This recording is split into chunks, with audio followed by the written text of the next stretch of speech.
ಸಾಕಷ್ಟು ನಿರೀಕ್ಷೆ, ಸಾಕಷ್ಟು ಕುತೂಹಲ, ಸಾಕಷ್ಟು ಪ್ರಶ್ನೆಗಳೊಂದಿಗೆ ಎಲ್ಲರ ಚಿತ್ತ ಕದ್ದಿದ್ದಂಥ ಪಾಯಿಂಟ್ ನಂಬರ್ 13ರಲ್ಲಿ ಸದ್ಯ ಎಸ್ಐಟಿ ಶೋಧ ಕಾರ್ಯಾಚರಣೆ ಆರಂಭ ಆಗಿದೆ.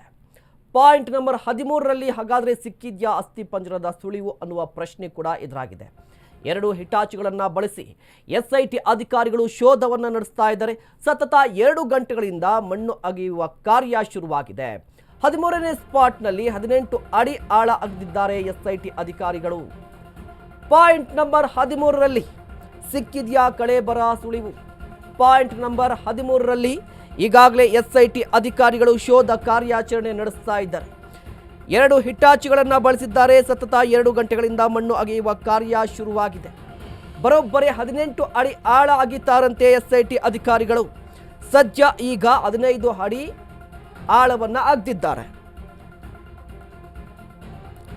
ಸಾಕಷ್ಟು ಪ್ರಶ್ನೆಗಳಿದೆ ಇಡೀ ಪ್ರಕರಣದಲ್ಲಿ. ಒಂದಿಷ್ಟು ನಿರೀಕ್ಷೆಯೂ ಇದೆ, ಬೆಟ್ಟದಷ್ಟು ಕುತೂಹಲ ಇದೆ. ಮುಖ್ಯವಾಗಿ ದೂರುದಾರ ವ್ಯಕ್ತಿ ಸ್ಪಾಟ್ ನಂಬರ್ 13ರಲ್ಲಿ 9ಕ್ಕೂ ಹೆಚ್ಚು ಶವಗಳನ್ನು ಊತು ಹಾಕಿದ್ದೀನಿ ಅಂತ ತುಂಬ ಭರವಸೆಯೊಂದಿಗೆ ಹೇಳಿಕೆಯನ್ನು ಕೊಟ್ಟಿದ್ದ.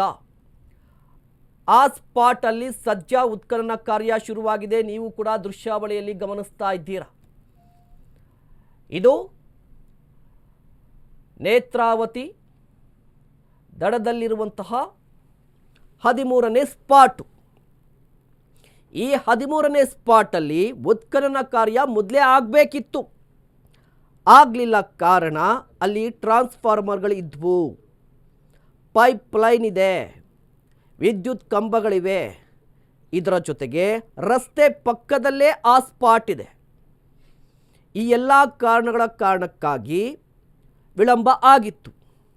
ಇದರ ನಡುವೆ GPR ಯೂಸ್ ಮಾಡಬೇಕು ಅಂತ ಒತ್ತಾಯ ಕೂಡ ಕೇಳಿ ಬಂದಿತ್ತು. ಹಾಗಾದರೆ GPR ಯೂಸ್ ಮಾಡಬೇಕು ಅಂತ ಹೇಳಿದ್ರೆ ಅದು ಹೇಗೆ ವರ್ಕ್ ಆಗುತ್ತೆ, ಯೂಸ್ ಮಾಡಬೇಕಾ ಬೇಡವಾ ಅನ್ನೋದರ ಬಗ್ಗೆ SIT ಅಧಿಕಾರಿಗಳು ತಜ್ಞರೊಂದಿಗೆ ಕಳೆದ 3-4 ದಿನಗಳಿಂದ ಚರ್ಚೆ ನಡೆಸಿದ್ರು. ಅಂತಿಮವಾಗಿ ಇವತ್ತು 13ನೇ ಸ್ಪಾಟ್ಗೆ ಬಂದರು.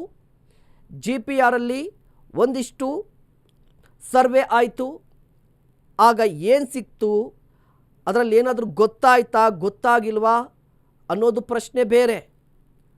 ಆದರೆ